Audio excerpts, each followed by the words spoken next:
Bueno, Balaguer siguió la guerra porque Balaguer siguió matando. Pero lo siguiente, todos siguen la idea de la guerra. Y por eso es que se forma la idea de que el Camaño se va para Cuba para entrenarse. Sí. Pero Juan Bosch tenía esa idea también. Entonces, la idea de la izquierda de hoy no es necesariamente la izquierda de hace 50 o 100 años.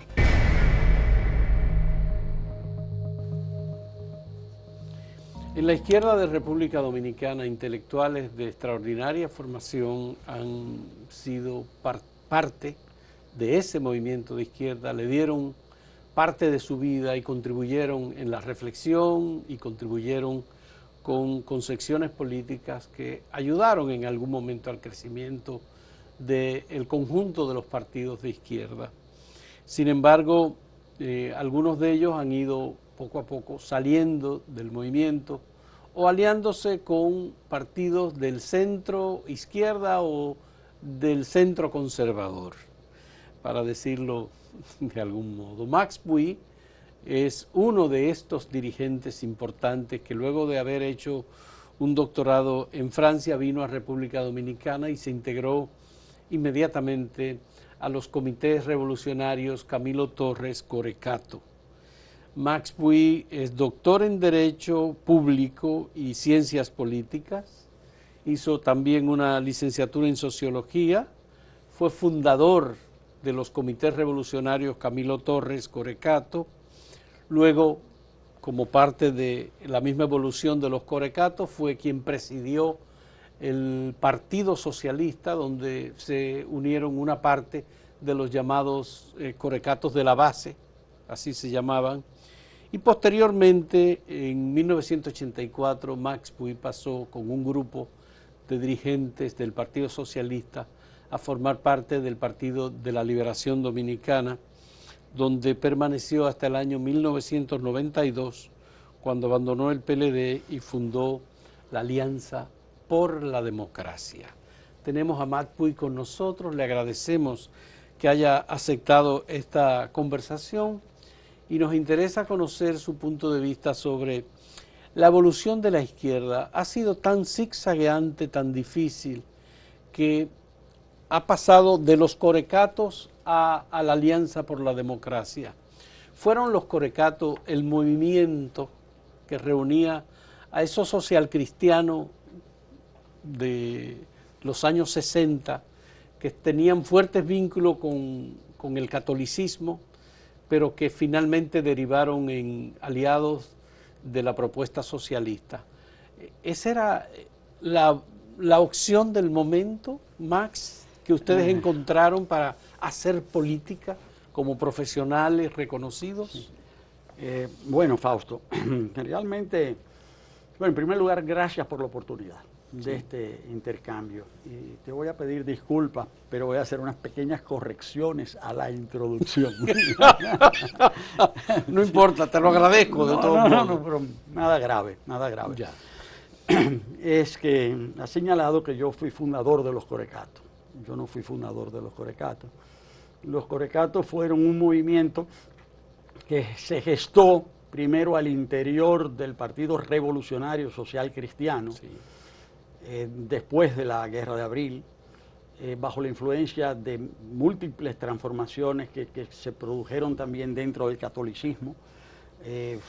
Fue después de, aquello fue después de Puebla, y ese movimiento que se gestó dentro del PRSC. Medellín. De Medellín. Sí, Puebla fue en el año 79. Fue una confusión, sí. Yo me equivoco también. Entonces, sí. Medellín se formó y se formó de manera progresiva, vamos a decir. Su constitución oficial fue el 15 de febrero de 1970, y aquello también utilizando como fecha el 15 de febrero, que era el aniversario de la caída en combate del sacerdote colombiano Camilo Torres. Yo estudié en Francia, me tocó vivir en Francia de marzo de 1964 a diciembre de 1970, es decir, y regresé al país en ese momento.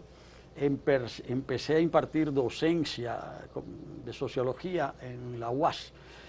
en marzo del 71 y fue en la universidad que tuve contacto con militantes del Corecato. Conocí a Miguel Coco, y me invitaron a participar en los Corecatos y yo acepté gustoso, pero yo no fui. No eres fundador. No soy fundador. Y luego el principal dirigente era Miguel Coco. Miguel Coco era el principal, que no fue, originalmente no era el líder de los Corecatos.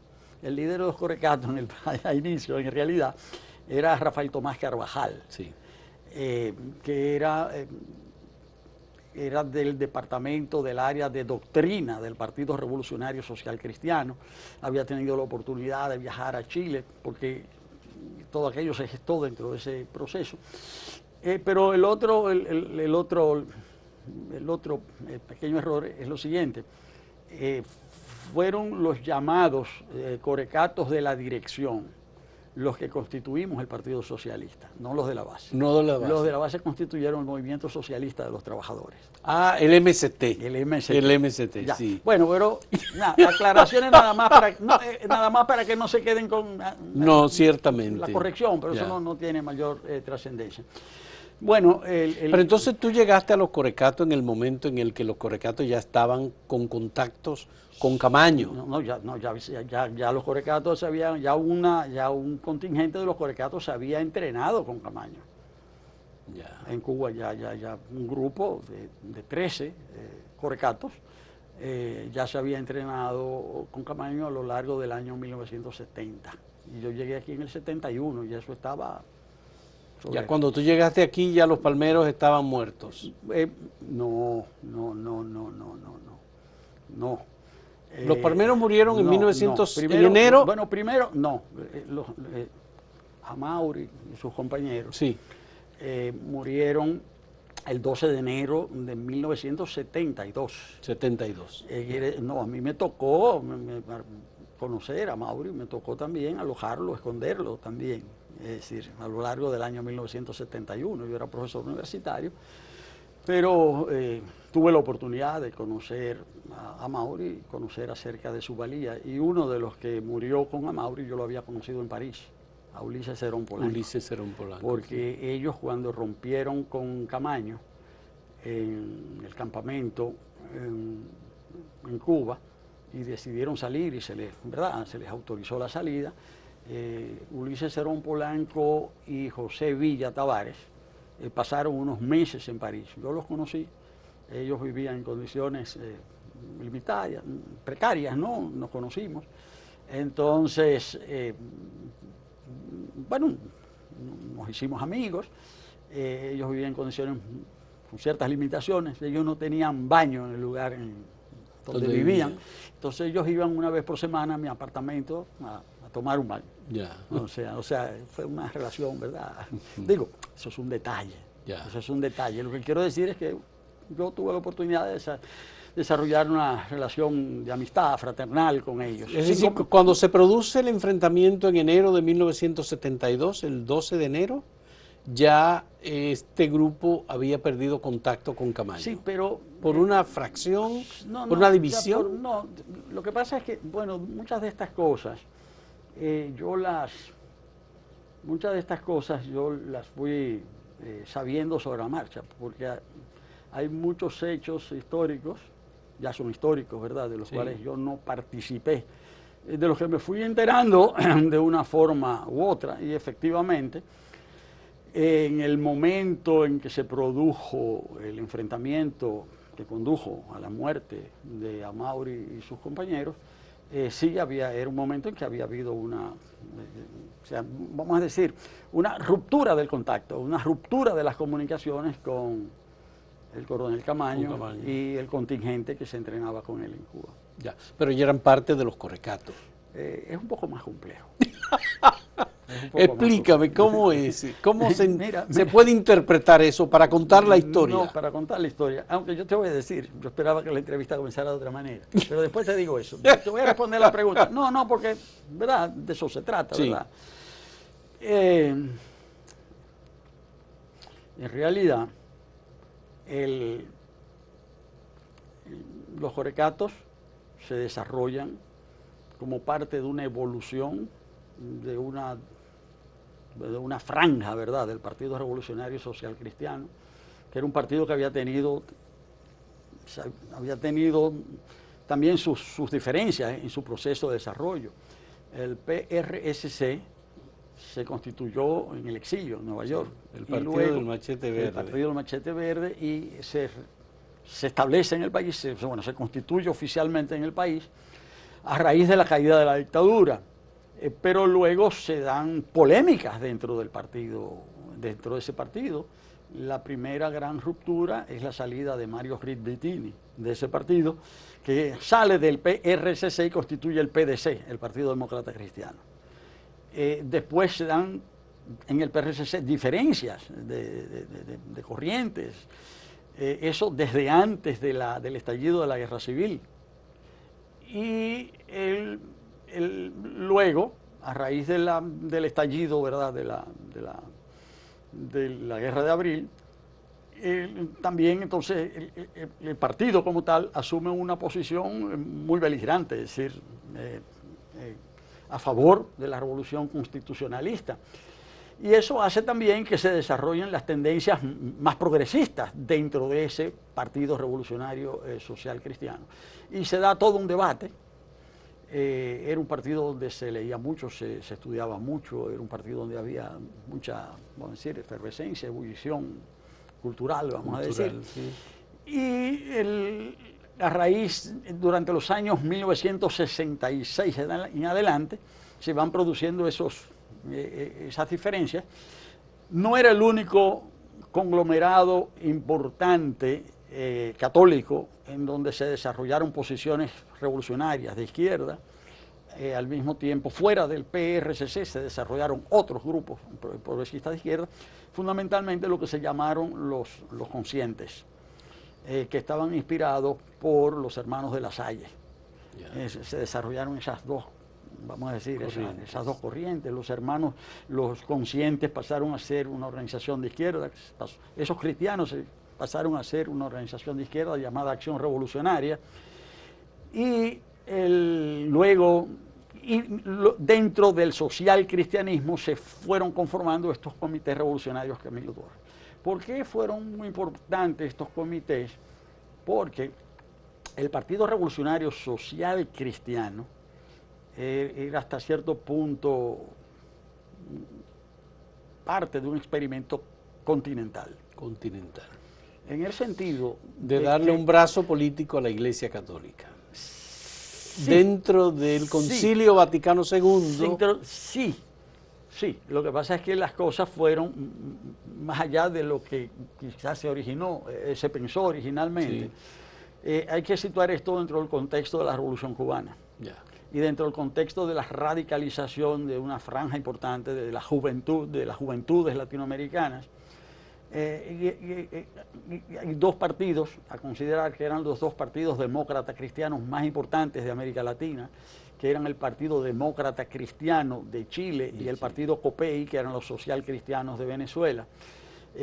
Tenían características distintas, pero los dos compartían en común esa inspiración, ¿verdad? Primero en la doctrina social de la Iglesia Católica, pero luego también tuvieron su fundamento en la evolución misma que se fue dando dentro de esa doctrina social de la Iglesia en los años 60. Y ya dentro de ese conflicto político-ideológico que se fue dando entre esa juventud inspirada por la Revolución Cubana, inspirada también por ideas marxistas de una forma u otra, y por otro lado se fue conformando esa otra corriente de jóvenes que de alguna manera se presentaba en contraposición a los revolucionarios más radicales. Y desde ese punto de vista se puede decir que era una forma de decir, quizás se expresaba la forma de, frente a la revolución radical, los cristianos en este caso representaban la revolución democrática. Por decirlo de alguna manera, es decir, simplificando las cosas, porque no era tampoco tan... Aunque el hecho de los corecatos tomar el nombre de Camilo Torres, un sacerdote que se insurreccionó, era también ya un elemento. Era una señal de ese proceso de radicalización. Sí. Claro, pero ese proceso, esos dos partidos el chileno y el COPEI asumieron como propósito en la recién estrenada democracia dominicana desarrollar una fuerza transformadora, pero dentro, ¿verdad?, de los cauces o parámetros ideológicos del cristianismo.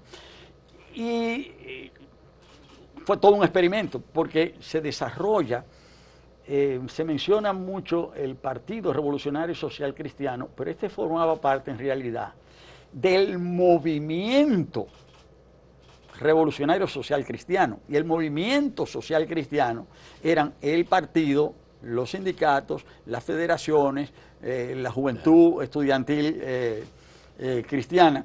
Es decir, la JEC, porque la JEC existía antes de la existencia del PRSC. Ya. Lo que pasa es que al fundarse el PRSC en el país, a raíz de la muerte de Trujillo, la JEC y la JOC, la Juventud Obrera Católica, sí, pasan, eran, por decirlo de alguna manera, el vivero del nuevo partido. O sea, allí era donde estaban, ¿verdad? Sí, las condiciones para desarrollar esa organización. Pero era una organización también que fue montada en un sentido muy amplio, o sea, porque tuvo el respaldo de una franja importante también del clero católico. Se crearon centros de formación. Sí. El más importante de ellos, o el más conocido, es Cefasa, en Santiago, y se crearon toda una serie de centros, pero todos esos centros lo que trataban eran de difundir la doctrina social de la Iglesia y también la vertiente política que iba a asumir esa doctrina social en el contexto político, y también de alguna manera estos jóvenes se contraponían a los jóvenes de esa izquierda que recién se estrenaba, que en la universidad estaba unificada en Fragua.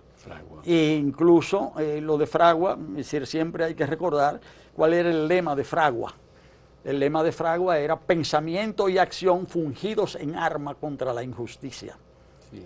Entonces, de alguna manera se crearon en la universidad esos dos grandes bloques, esa expresión social cristiana, que se enfrentaba a Fragua, a la izquierda. Había un tercer grupo, sí, un tercer grupo que era el FUR, el Partido Revolucionario que respondía al PRD, que era el Frente Universitario Radical Revolucionario. El FUR era con dos R. Sí. Pero era minoritario. Y el tema es que en esa confrontación también los social cristianos también eran, desde sus inicios, una organización un tanto proclive a la acción directa. Es decir, eran jóvenes de armas tomar. De armas a tomar. A tomar. Y entonces, por eso, en la confrontación, en la polémica ideológica, el argumento que tenían los de Fragua eran que los socialcristianos no eran socialcristianos, sino los socialpistolas. Y hubo enfrentamientos que en algunos casos llevaron a desenlaces trágicos, sí, con muertes de estudiantes universitarios. Bueno, quizás me estoy extendiendo mucho en esto, pero el caso es que en los años 66, 70, se fue dando ese proceso de radicalización de sectores cristianos que tomó cuerpo durante la Guerra Civil con la participación activa de esto. Y los corecatos fueron el grupo político, digamos, con tendencia hacia la izquierda, que se identificó más con el socialismo y que finalmente derivó en la formación del Partido Socialista. Bueno, su origen estuvo ahí, pero tú fuiste el presidente del Partido Socialista. Sí, yo fui el presidente del Partido Socialista. Presidente del Partido Socialista, sí. Cuando surge. Y sí, ahí estaban Roberto Casar, Rafael Camilo, Rubén Silié. Había muchos intelectuales. No sé, Silié no estaba. Rubén no estaba. Pero Rubén estaba en el PCD. Sí, pero en fin, era un movimiento muy diverso, muy amplio. Es decir, participaron muchas personas, mucha gente. Ahora, vamos a decir, lo distintivo, sí, o sea, lo característico de esto, es que la izquierda dominicana, vamos a decir, la izquierda, no el centro izquierda, porque cuando se habla de la izquierda y se reduce la izquierda a las organizaciones más radicales o más revolucionarias, yo creo que hasta cierto punto se comete una injusticia. Sí. En el sentido de que la izquierda no es solamente la izquierda más radical, la izquierda es un movimiento muy amplio. Sí. O sea, entonces se ha dado, hasta cierto punto, se ha establecido de alguna manera en el país el hecho de llamar izquierda a solamente esa izquierda, si se quiere, más radical. Ahora, pero la izquierda va mucho más allá, porque la izquierda no es solamente un partido o un grupo de partidos, la izquierda es una forma de ver el mundo, la izquierda es una forma de pensar, la izquierda puede ser cultural también. La izquierda... No, pero estábamos hablando del Partido Comunista Dominicano, el Movimiento Popular Dominicano, okay, sí, Líneas Rojas del 14 de digo, junio, Movimiento por el Socialismo, Núcleo Comunista de los Trabajadores. Pero cuando lo decimos así, es la franja más radical de la izquierda. Sí. Y yo creo que es injusto, o sea, porque la izquierda es mucho más que eso. Además, ha habido una relación entre esa y las demás izquierdas. Y eso es lo que ha hecho la riqueza también, lo que ha hecho la riqueza del proceso político dominicano de los últimos 60 años, ese flujo. Ahora, dentro de esa izquierda se puede decir más radical, en su momento, esa izquierda tiene en el fondo tres grandes matrices. Sí. Y esas tres grandes matrices es la matriz del antiguo Partido Socialista Popular, que es el partido de izquierda más antiguo de la República Dominicana, que se funda a mediados de los años 40, más precisamente en 1944, bajo el nombre de Partido Nacionalista Revolucionario Dominicano. Ese fue el primer nombre del Partido Comunista de República Dominicana. Y después, pero la otra gran matriz fue el Movimiento Popular Dominicano, fundado a mediados de los años 50 en La Habana. 1956. En La Habana. Y el otro, vamos a decir, la otra matriz, si se quiere, menor, es la matriz católica. Es la matriz que surge del Partido Revolucionario Social Cristiano. Ahora, de cada una de esas organizaciones surgieron otras y se dividieron. Pero luego entraron otros componentes, porque entró el componente del Partido de la Liberación Dominicano que asume posiciones de izquierda. Ese es uno de los puntos que a mí me interesa conversar contigo, porque he tenido muchas reacciones de gente que dice, bueno, pero no están incluyendo el bochismo como parte de la izquierda. He hecho la pregunta, se la hice a Carmen Mazara, ¿era Bosch izquierdista? Me dice, no, para nada. No puede ser considerado de la izquierda. Ese es un punto de vista que yo no comparto. Bien, hay otros puntos de vista, pero vamos a hacer una pausa y en un momento cuando retornemos entramos a ese tema entonces. En un momento retornamos.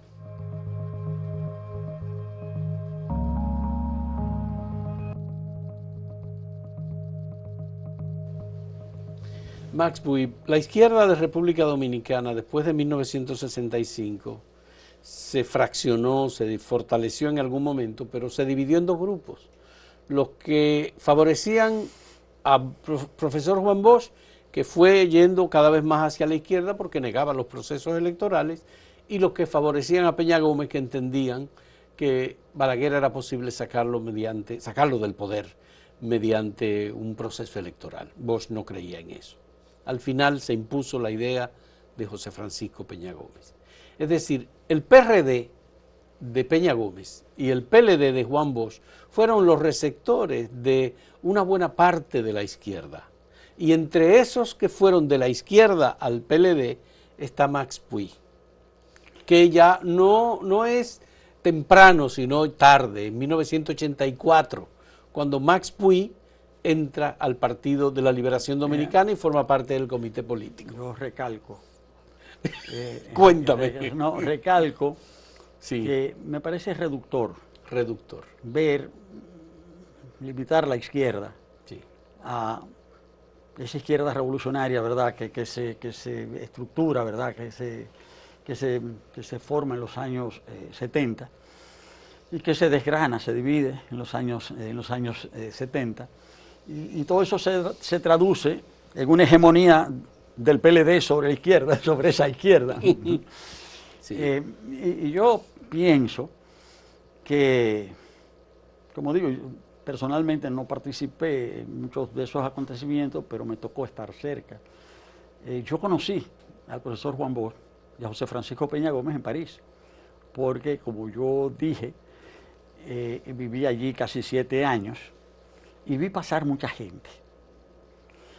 Hay que entender también que París era un lugar importante en ese momento para las fuerzas políticas dominicanas. Aún fuese por el hecho de que era un poco París la encrucijada. Es desde París que los más radicales, ¿verdad?, pasaban por allí para trasladarse a los países del este europeo. Algunos, otras, o a China, pasaban por París, pero a Cuba también. Al final, la encrucijada, ¿verdad?, era París. Y allí, pues, pasó, como digo, pasó mucha gente. En París conocí yo, ¿qué digo? Por decirlo, y no porque quiera contar anécdotas personales, pero yo conocí de cerca allí a Máximo López Molina, que era muy amigo de mi padre. Muy amigo, porque ellos habían conspirado juntos en los años 40, en Puerto Plata. Máximo López Molina se quedó viviendo en París, era dueño de un hotel en París, se casó con una francesa, e hizo su vida hasta el final, que murió en París. Yo visité el Hotel du Danube, pero en el Hotel du Danube vivieron muchos dominicanos, incluyendo al profesor Juan Bosch. Vivió en el Hotel du Danube. Estaba todavía ese hotel existe frente a la nueva, lo que llaman en París la nueva Facultad de Medicina, cerca del Odeón, en el barrio latino.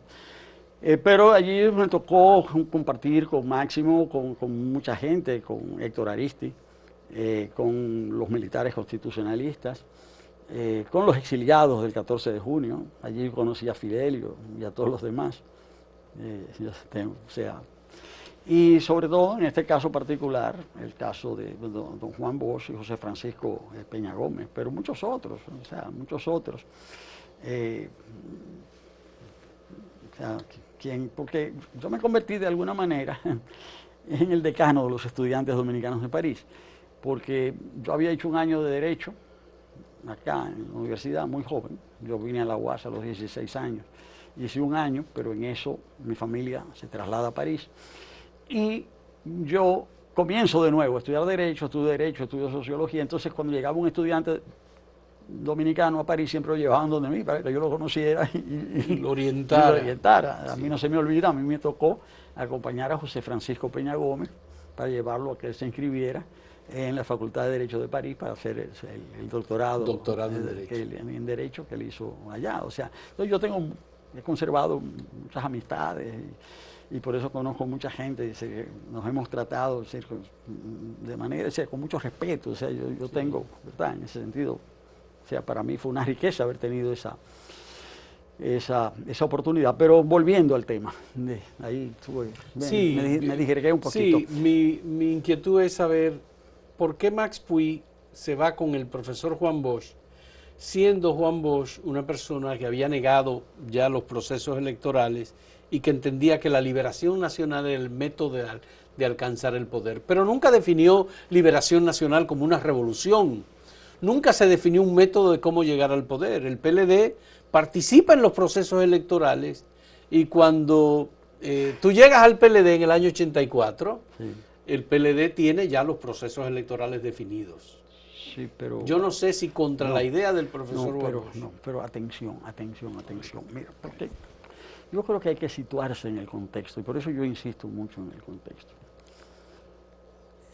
La República Dominicana, desde la independencia, apenas vivió la democracia.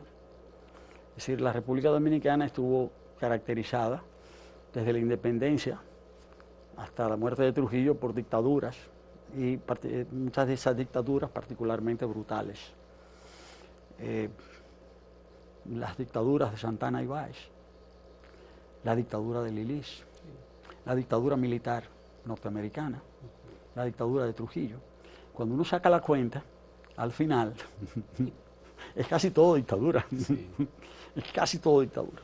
La más brutal, la más cruel de ellas, la de Trujillo.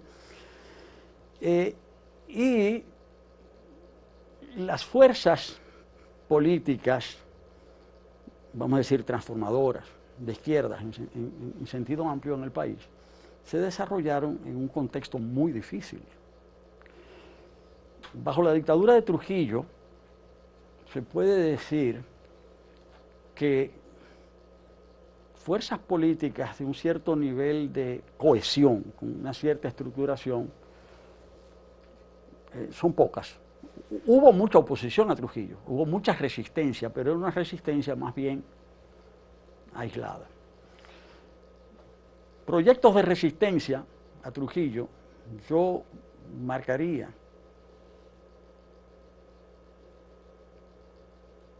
4 grandes. 4. Uno es el Partido Comunista, que se forma en el 44, que Trujillo, por razones geopolíticas, permite su expresión, 45-46, que es algo, o sea, fugaz, pero que se manifiesta con fuerza.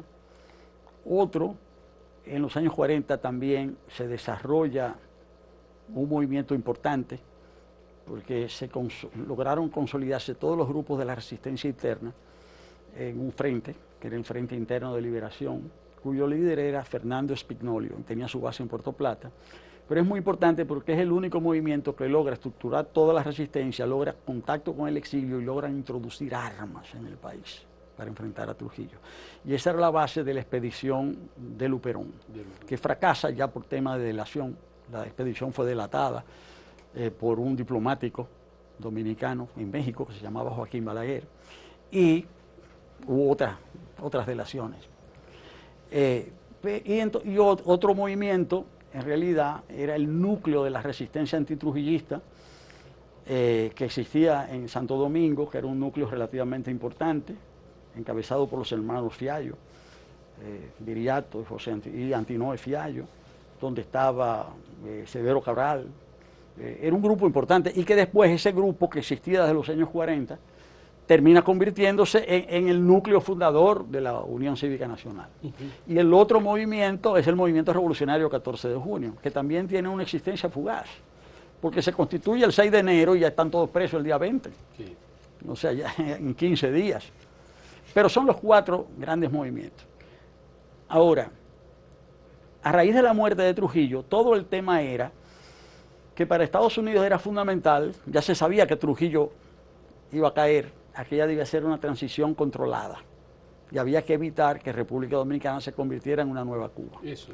Entonces, a raíz de la muerte de Trujillo, la izquierda no puede actuar libremente. Es decir, porque no existe, no está, esa izquierda radical no existe, no está constituido. El movimiento revolucionario 14 de junio surge como parte de la Unión Cívica Nacional. Sí. Pero se abstienen las elecciones. No, sí, pero pasa lo siguiente. No apoya. No, pero pasa lo siguiente, no porque aunque no había una visión política muy clara, o sea, muy clara, el movimiento revolucionario 14 de junio sentía que su identidad era distinta, pero esa identidad no estaba definida, no se acaba de definir. Pero cuando muere Trujillo, que se instala el Consejo de Estado, los dirigentes de los partidos de izquierda que se habían formado en el exilio no pueden regresar al país. Y cuando se instala el gobierno de Bosch, es decir, es el único... El PRD sí viene el 5 de julio. Sí, pero estamos hablando de esa... esa franja izquierda. Porque el PRD formaba parte de lo que se llamaba la izquierda democrática, y esa era una red formada por Juan Bosch, Pepe Figueres en Costa Rica, Víctor Raúl Aya de la Torre en Perú, Rómulo Betancourt en Venezuela, Luis Muñoz Marín en Puerto Rico. Entonces, eso era izquierda también, era una izquierda más centro-izquierda, es decir, mucho más moderada y muy confiada en los procesos de cambio inspirados por los Estados Unidos, porque Estados Unidos, a raíz de la Revolución Cubana, entiende que hay que producir reformas. La Alianza por la Democracia. La Alianza para el Progreso. Para el Progreso. Ahora, ¿qué pasa? Que el único momento en que esa izquierda embrionaria puede actuar con cierta libertad es en los 7 meses de Juan Bosch, porque inmediatamente se instala el gobierno del triunvirato, esa izquierda embrionaria es perseguida. Es decir, sin embargo, las contradicciones que se habían acumulado en el país bajo la dictadura de Trujillo se expresan después ampliamente en la revuelta militar popular de 1965. 65. Entonces resulta que de pronto una izquierda embrionaria con escasos militantes se convierte en una multitudinaria explosión popular que Estados Unidos considera como una amenaza y lo dice públicamente y decide intervenir. Ahora, es en esas condiciones que surge la llamada izquierda dominicana, condiciones sumamente precarias de represión. Pero también se da esa izquierda surge en un contexto geopolítico de división de lo que en aquel entonces podían considerarse los dos grandes polos del socialismo. Es decir, eso se da en medio del conflicto sino-soviético y un conflicto sino-soviético en el que también estaba la Revolución Cubana, que pretendía también ser original respecto a aquellas otras dos experiencias. Entonces, esa izquierda, o sea, precaria, con pocos militantes, con poca información, con pocas lecturas, se encuentra con que el ejército de los Estados Unidos ha venido a aplastarla, pero además de eso, tiene que escoger entre lo que dicen los rusos, lo que dicen los chinos y lo que dicen los cubanos. Entonces, aquí, para colmo, se instala un gobierno provisional cuya misión fundamental es extinguir. El de Héctor García Godoy. Sí, pero en sentido general, extinguir el movimiento revolucionario. No, el discurso de Balaguer del año 66 es muy claro. Nadie que vaya contra el sistema puede tener aceptación legal en el país. Pero además, y aquí voy a contar una anécdota, o sea, si cabe, ¿verdad? Sí.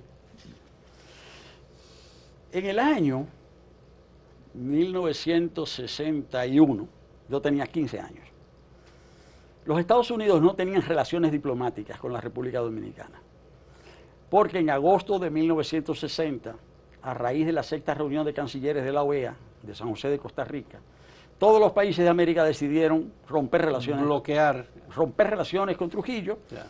Y después hicieron la séptima, ahí mismo. 2 días después, al otro día que terminó la sexta, hicieron la séptima para condenar a Cuba. La condena a República Dominicana fue el precedente de la condena a Cuba. De la condena a Cuba, ahora. Y es que Trujillo realmente había intervenido porque había organizado un atentado a Rómulo Betancourt y murió gente ahí. Bueno. Sí. Ahora, todos los países rompieron relaciones. Cuando se produce la muerte de Trujillo, lo que había era un consulado de los Estados Unidos. Claro, aquel era un señor consulado. Un consulado, frente al Parque Independencia. Sí. Al lado de la catedral, perdón, al lado de la catedral. Sí, bueno. En el Parque Colón. Sí. Ahora, ese consulado, sí, ellos empezaron a recorrer el país y decidieron visitar Puerto Plata. Yo estaba en el último año de bachillerato. Puerto Plata, la universidad lo que tenía eran, ¿cuántos tenía? No había 2.000 estudiantes universitarios en el país, ahora hay 350.000, 400.000. 500.000 estudiantes. Bueno, ok. Quiere decir que los estudiantes universitarios se han multiplicado. Sí, en un... Sí. Bueno, y se hizo una reunión con esos estudiantes universitarios de Puerto Plata, que eran 10, y unos cuantos del liceo, que éramos como 8. Y la reunión la presidió Joseph Fandino. Joseph Fandino. Joseph Fandino era vicecónsul, pero él también era el jefe de estación de la CIA. Eso lo refiere John Barlow Martin en su libro El Destino Dominicano, que tiene un título en inglés mucho más interesante. En inglés, ¿qué le pusieron? El Destino Dominicano. El Destino Dominicano, sí. Pero en inglés se llama Overtaken by Events, sobrepasado por los acontecimientos, que es mucho más justo, porque él ahí es un libraco de 600 páginas, donde él cuenta cómo él manejó la política dominicana desde la embajada. Ahora, él ahí cuenta, no el detalle que yo voy a relatar, pero sí cuenta la política. Uno de los que estaba con nosotros en la reunión, porque el norteamericano, ellos lo que estaban preguntando, ¿y qué va a pasar aquí? ¿Qué va a pasar allá? ¿Qué va a suceder? Eso pasó como en julio. Esa reunión fue como en julio del 61.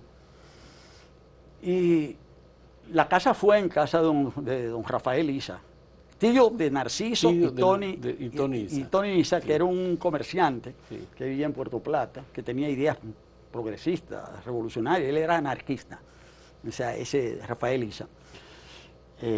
Y uno de los que estaba con nosotros, uno de los compañeros del liceo, llamado Melvin Mañón, le preguntó al señor Fandino, A Fandino, sí. porque estaba la discusión. El jefe de la estación de la CIA. Sí, aquí. de la CIA, claro, él no se presentaba así. Sí, claro, por Le supuesto. preguntó, Fandino. mire, señor Fandino, si como resultado de todo esto que está sucediendo, aquí en República Dominicana terminara instalándose un régimen similar al de Cuba, ¿qué harían los Estados Unidos? Y entonces el señor Fandino, con su acento, dijo, muy simple, nosotros tomaríamos la Cuba de Castro, la colocaríamos aquí, luego tomaríamos la Cuba de ustedes, la colocaríamos aquí al lado, y luego las aplastaríamos las dos juntas. A mí no se me ha olvidado, no se me va a olvidar nunca. O sea, porque eso enseña más que cualquier libro. Sí. Ahí se La decisión de Estados Unidos claro, era... pero eso, y él lo dijo también de otra manera, y eso está escrito, esa era la política de Kennedy, y ellos, ahí yo, lo que pasa es que ahí no tuve que leerlo en un libro, decía, porque la misma pregunta, dice el norteamericano, porque nuestra política es muy clara, entre una democracia y una dictadura, nosotros preferimos la democracia. Entre una democracia y un régimen comunista, nosotros preferimos la democracia. Pero entre una dictadura y un régimen comunista, nosotros preferimos la dictadura. Entonces, ahí sí, voy. Está muy claro. Entonces, Ahora, quiero retomar el tema de voy, Bosch. que entonces, sí, ahí Porque voy. se nos va a acabar el tiempo. No, yo sé que se va a acabar el tiempo, yo estoy clarísimo, yo te lo dije hace un momento, que el tiempo no iba a dar. Mira, ahora, ¿qué pasa? Que el propósito fundamental en este caso de Estados Unidos, estamos hablando de un contexto geopolítico, Sí. era eliminar cualquier posibilidad de que surgiera otra Cuba. Otra Cuba. Sí. Entonces, para eso había que instalar un régimen represivo. Por eso es que justamente de 1966 en adelante hay una política represiva Sí. que termina en la banda. Pero todo eso está históricamente documentado. Entonces, República Dominicana no podía en ese contexto gozar de una democracia plena. Cualquier forma democrática tenía que ser una forma democrática restringida. Es decir, no había otro camino y por eso es que muere tanta gente aquí. Sí. Hay que entender eso como parte, no lo estoy justificando. No. Yo estoy tratando de entender ese contexto. En ese contexto, porque hay otro elemento, y es que a raíz de los acuerdos que se dan y que permiten la instalación del gobierno de García Godoy a inicios de septiembre de 1965, los primeros días de septiembre, las fuerzas que habían participado en la insurrección de abril ven en ese acuerdo no un acuerdo de paz, sino una tregua. Y eso incluía al PRD, y eso incluía a Juan Bosch, eso incluía a todos los demás, incluía al MPD, al PRD, incluía a los corecatos. Es decir, nadie dijo terminó la guerra. La gente lo que dijo, bueno, ahora una tregua. Por eso es que lo primero, como una tregua, pero la tregua en realidad, pero todo el mundo pensando en seguir la guerra. Seguir la guerra. Ahora, el único que siguió la guerra fue la izquierda. ¿Cuándo? Lo que pasa es, ¿cuánto? Eso dura. Bueno, Balaguer siguió la guerra porque Balaguer siguió matando. Pero lo siguiente. Reprimiendo. Lo siguiente. Todos siguen la idea de la guerra. El primero, dentro de las fuerzas que participan en la revuelta, de abril, prácticamente todos siguen con la idea de que hay que continuar la guerra. Estados Unidos no pensó parar la guerra en ningún momento y siguió la guerra y fueron exterminando gente, ¿verdad? Y fueron matando gente. Pero los que estaban en la revuelta de abril también siguieron con la misma idea. Y por eso es que se forma la idea de que el Camaño se va para Cuba para entrenarse. Sí. Pero Juan Bosch tenía esa idea también. Juan Bosch tenía esa idea. Nos lo demuestra en sus acontecimientos. Cuando él regresa de Benidorm Él le dice a Peña Gómez, límpiame el PRD de izquierdistas. No, él no. Él tenía esa idea, lo que pasa es que él no, con lo que no estaba de acuerdo era con la idea de que Camaño hiciera lo que estaba haciendo. Él estaba en contra de eso. Pero no era solamente Camaño, estaba el MPD, que no estaba con Camaño. Mi tesis es que todos estaban con esa idea, incluyendo al PRD, incluyendo a Juan Bosch. Todos seguían con ese propósito. Ahora, los primeros que públicamente plantean que hay que dejar eso son Juan Bosch a partir de 1972, cuando él inicia, cuando ya se empieza a manifestar la diferencia entre Juan Bosch y Peña Gómez, claro. Se empieza a manifestar, los dos, tanto Peña Gómez como Juan Bosch, plantean que hay que dejar esa política de guerra. Y lo plantea también el PSD, con su apoyo a las leyes agrarias. Sí, pero ya eso viene de antes, porque... Sí, pero eso en el 72, porque el PSD estuvo implicado en el proyecto Camaño implicado también. Y se entrenaban también. Así y es. la alianza Corecato con esa izquierda, con ese resto de la izquierda, se da en la Unidad de Acero, que fue la alianza entre la juventud del Partido Comunista Dominicano, que era la... Juventud Comunista. Sí, era el CUJAM, ¿no? El Comité Universitario Julio Antonio Mella. Julio Antonio Mella, que se alía con el BRUC, que había dejado de ser Bloque Revolucionario Universitario Cristiano y había pasado a ser Bloque Revolucionario Universitario Camilista, y llevan una candidata común a la Secretaría General de la FED, que fue Emma Tavares Justo. Y eso fue en el 69, si mal no recuerdo, si no me equivoco. Entonces, ahí es donde se da. ¿Pero por qué? Porque ya estaban de acuerdo los Corecatos y el PSD en participar en el proyecto Camaño. Juntos. Ahora, Bosch no estaba de acuerdo en participar en el proyecto Camaño, pero sí tenía la idea de que era por medios violentos que esa dictadura, se iba a salir de esa dictadura que estaba pero el MPD había lanzado la táctica Isla Gotró en el año 69. Lo que yo quiero decir es que todos, de una forma u otra, con matices, con modalidades diferentes, pero todos estaban pensando en esa dirección. En la continuidad de la guerra. En la continuidad de la guerra. Sí. Luego, Peña Gómez dice, no, esto no puede seguir, déjame buscar aliados en Washington. Sí. Bosch dice, no está de acuerdo con lo que hace Peña Gómez, pero dice que hay que hacer volver al gobierno su propia legalidad y hay que enfrentar internacionalmente mediante denuncias a la banda colorada. Y el Partido Comunista, que en ese mismo momento, más o menos... Ahí Bosch inicia su viaje por los partidos, por los países socialistas, ¿no? Rodón, Sihanouk, Ho Chi Minh, todo eso. Ese fue el viaje a las antípodas y eso fue no recuerdo la fecha exacta, pero eso fue a finales del 69 o inicios del 70, que fueron Juan Bosch y Héctor Aristides y hacen el viaje a las antípodas. Vamos a hacer una última pausa en este diálogo con Max Puy. En un momento volvemos.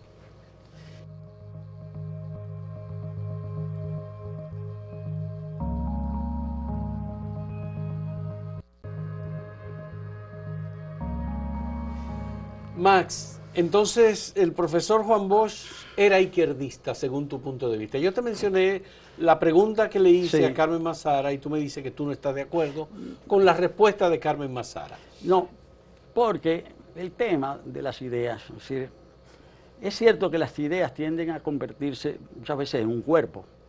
A veces se convierten en un cuerpo cerrado. Cuando las ideas se convierten en un cuerpo cerrado, estamos hablando de un dogma.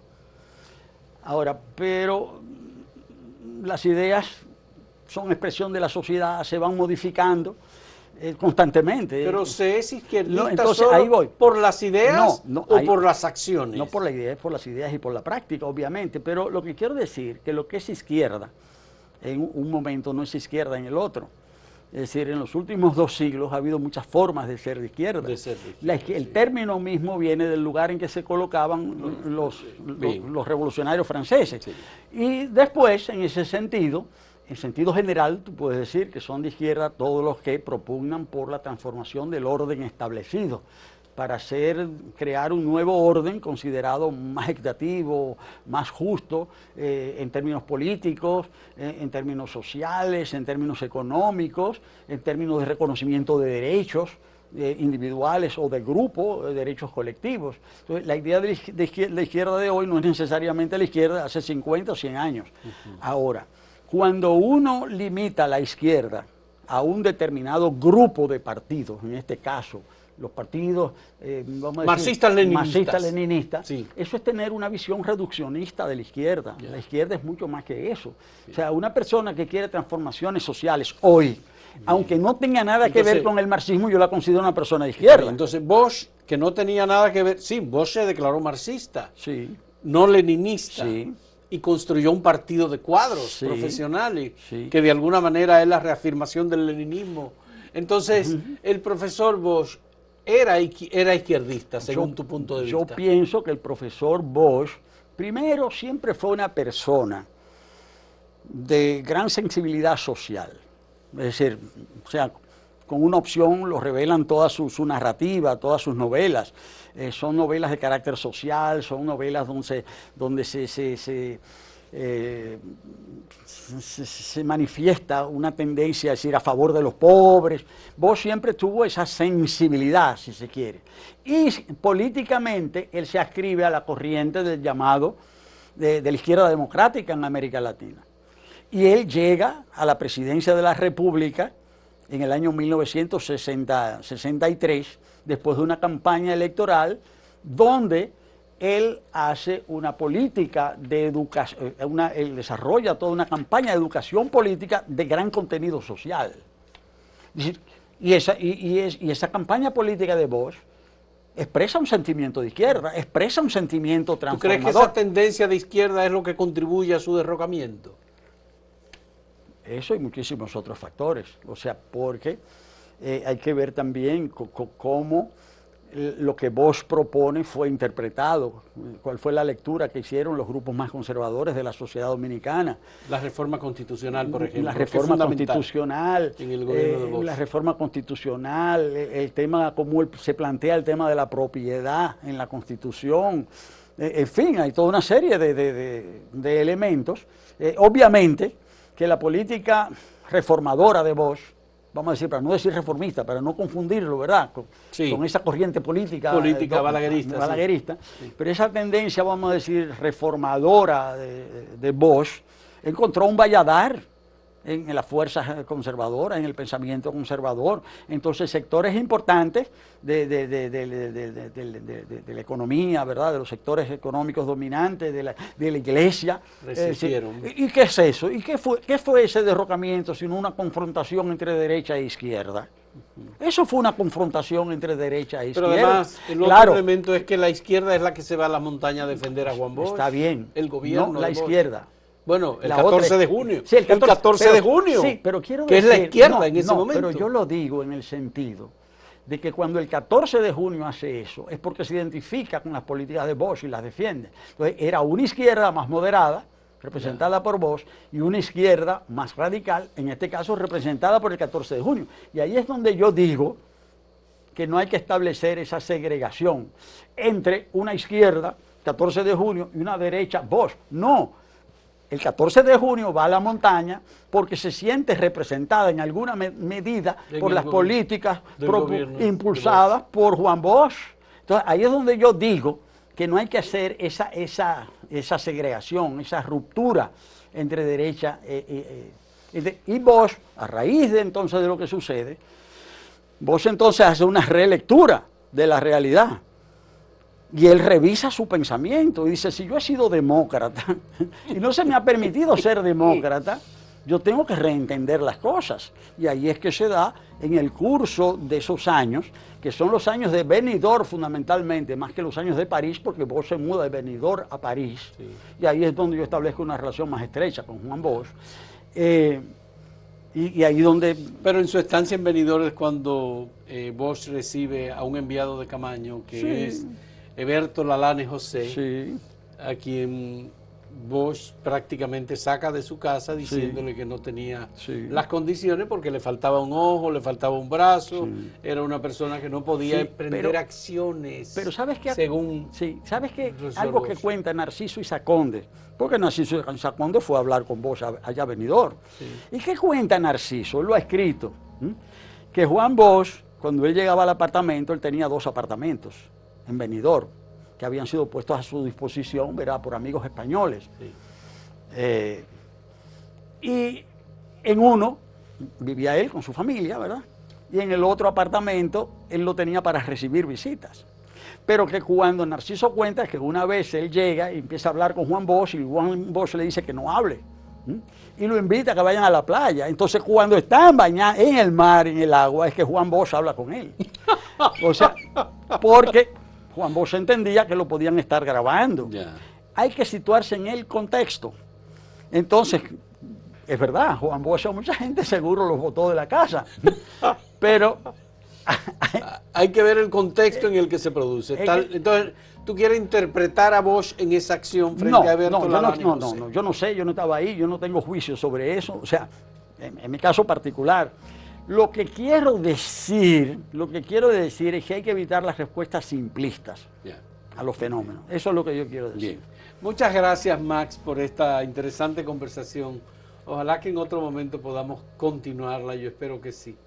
Te agradezco muchísimo que hayas venido y que nos des la oportunidad de escuchar tu punto de vista y tu experiencia y vivencias también sobre estos temas.